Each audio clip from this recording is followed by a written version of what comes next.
Isang sayaw lang ang ginawa ng babae sa harap ng emperador.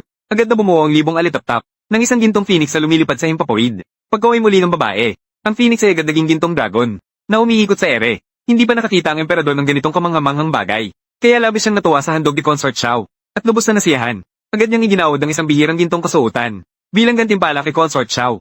Ngunit biglang sinabi ng babae na may ikalawang regalo pa na handog ang mahal na consort. Laking gulat ni Consort Xiao. Hindi niya matandaan na may inihandang pangalawang regalo. Muli namang sumayaw ang babae. At sa pag-ikot niya ay sinadyang mahulog ang belo sa kanyang mukha nang makita ng emperador ang kanyang kagandahan.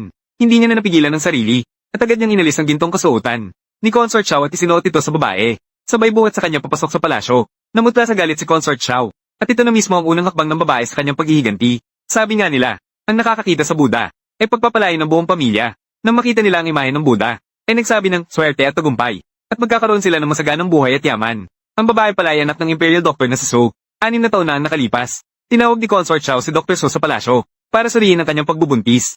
Ngunit laking gulat niya sa resulta ng pagsusuri dahil hindi naman talaga buntis si Consort Xiao. Ngunit si Imperial Dr. Su ay tapat at prangka, kaya sinabi niya ang totoo. Agad siyang sinermonan ni Lady Ning. Walang galang. Ang nasa sinapupunan ng Niyang-Niyang ay ang kaisa-isang tagapagmana ng emperador. Anong ibig mong sabihin, Doktor? Niyang-Niyang ay nagkukunwaring buntis? Hindi ako mangangahas. Isa lamang akong manggagamot. Hindi ako nangangahas manghimasok sa mga usapin ng palasyo. Niyang-Niyang.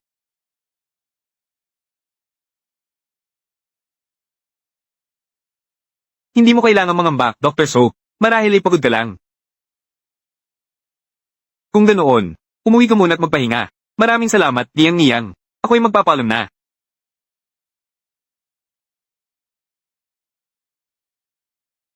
Sandali lang. Narinig kong sa tuwing pupunta ka sa palasyo, ay may dala kang red bean cake. Ngayon, pinapandalang kita, para sa wala. Kaya kunin mo na lang ang red bean cake, bilang paumanhin ko. Maraming salamat sa biyaya, Niyang-Niyang.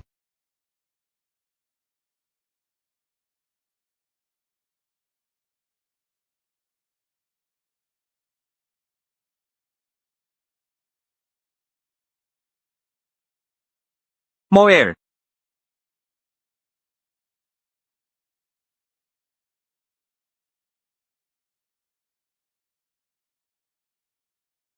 Imperial Dr. Su, ang bilis mong lumakad. Inutusan ako ni Niyang-Niyang. Naihatid ka palabas. Ama, si Dr. Suwan, ay nabigong panatilihing ligtas ang pagbubuntis, na naging sanhi ng pagkalaglag ng sanggol ni Consort, isang napakalaking kasalanan. Ipataw agad ang parusang kamatayan.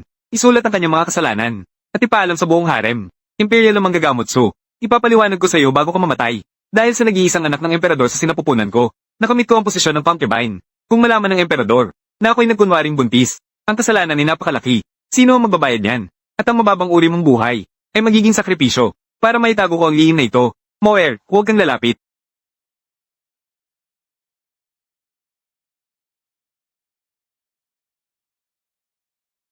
Sa ganitong paraan, nakita ng babae, ang sariling ama na pinatay sa harap niya.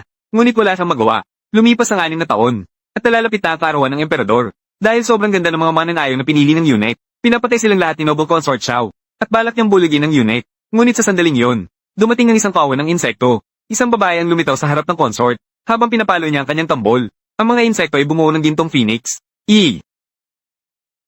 Agad na nakilala ni Talent Name, na ito ay sinuunang sining ng pagkontrol sa insekto, at ang babaeng ito ay anak ni Imperial Dr. Su. Agad na humanga, si Noble Consort Xiao sa kanyang kakayahan. Dumating ang araw ng karawan ng emperador, at naghandog ng sayaw ang babae sa emperador. Akala ko anong pambihirang handog ito, sayaw lang pala ng isang karaniwang babae.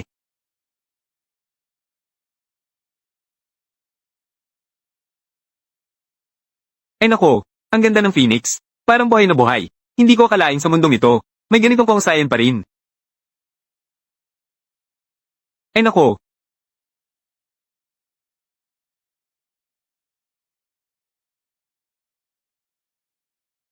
hindi pa ako kailanman nakakita ng ganitong kabighanang bagay.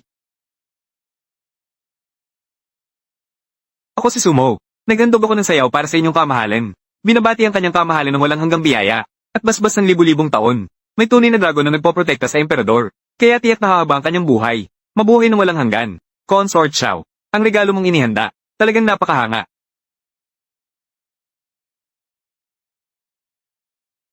Ang damit na ito na may gintong sinulid, ay dating regalo ng mga sugo mula sa kanluran para sa emperatris. Ngunit ngayon ay buong pusong inialay ni Consort Xiao.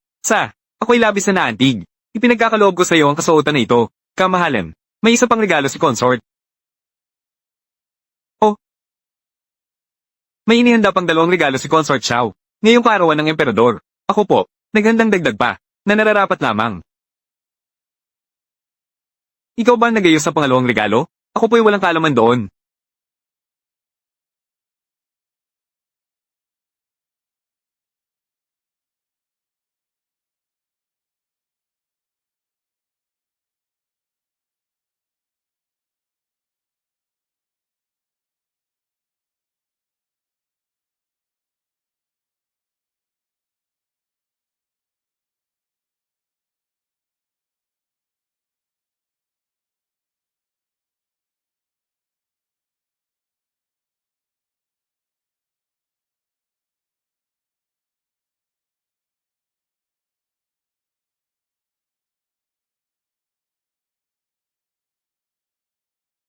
Malino na mas nagustuhan ng emperador, ang pangalawang regalo, at agad niya itong dinala sa kanyang silid. Ni sa panaginip ay di inakala ni Consort Xiao, na ang maingat niyang plano, ay maaga ng isang babae. Samantala ang emperatrice at ibang consort, sinamantala ang pagkakataon, upang pagtawanan si Consort Xiao. Galit na galit siyang umalis, habang ang babae ay agad nagsabi, na siya ay may kasalanan ng pagtataksil. Naguluhan ng emperador. Sinabi ng babae na kusal niyang inalay ang sarili, bilang pangalawang regalo para sa emperador. Doon lang naunawaan ng emperador, na si Consort Xiao ay likas na selosa.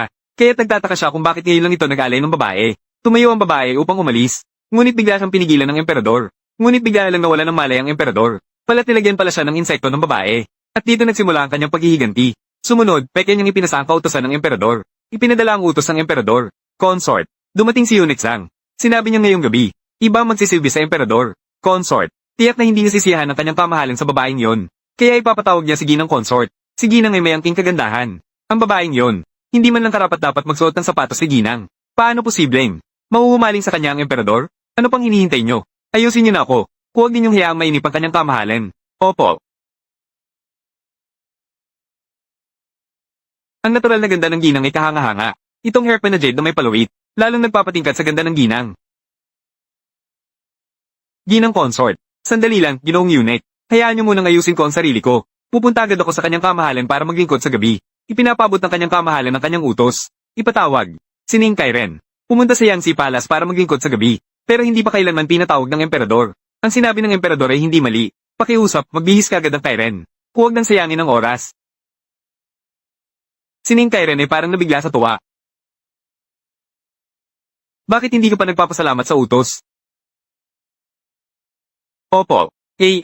Kaso, hindi maayos ang ayos ko ngayon. Maaari po ba, na makihiram sandali dito kay Ginang, para ayusin muli ang sarili ko? Saan mo nakuha ang lakas ng loob? Na umusta ng ganyan sa harap ko? Huwag mong kalimutan, kung hindi dahil sa akin. Ikaw ngayon, ay nasa Royal Garden pa rin. Nag-aalaga lang ng mga bulaklak para sa ibang tao. Kung ganun, hindi na ako manggugulo pa, ate. Kapag napaboran na ni kanyang kamahalan si kapatid, hindi ko kalilimutan ang gabay na ibinigay ni ate noon.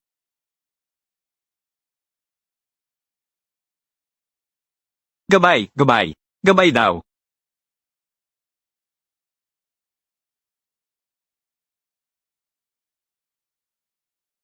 Kamahalan, lumamig na po ang tsaa. Ako mismo ang nagpalit ng bagong tsaa. Para sa inyo, kamahalan.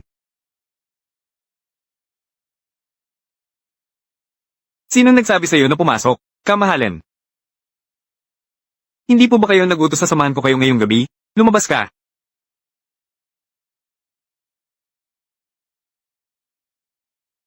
Kamahalan, tikman niyo po. Ang tsaa. Ginamit ko po ang tubig mula sa pinagmulan ng bundok. Hindi mo ba narinig ang utos ko? Lumabas. Kamahalan. Ginawa ko lang po ang iniutos. Ginawa kitang tyrant ng may titulong mababa, para mabigyan ng sapat na dangal si Guifei. Simula ngayon, huwag ka nang magpakita sa harap ko. Zhang Dequan. Nandito po. Kamahalan. Gusto ko lang po kayong pagsilbihan ng tapat. Kamahalan. Tapat lang po talaga ang hangarin ko. Kamahalan. Sumo. Hayo. Isa ka pa ring tindera ng bulaklak. Kahit makarating sa taas, hindi ka pa rin magiging isang phoenix. Napagalit mo ang hari. At nainsulto rin si Consorting Xiao. Sa mga susunod na araw sa palasyo, tingnan lang natin kung makakaligtas ka pa. Hintayin mo na lang dito.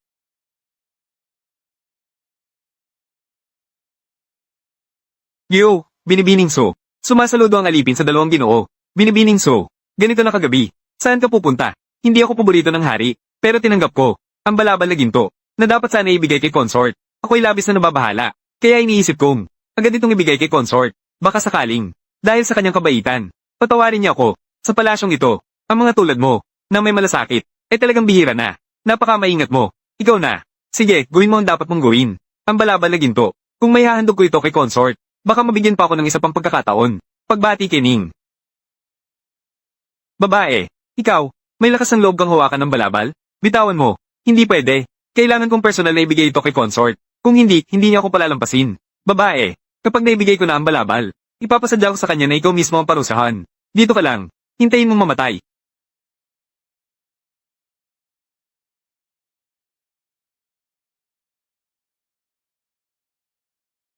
Ang mga gamit ko, hindi madaling nakukuha. Ning Kairen, kailangan mong kumapit ng mahigpit.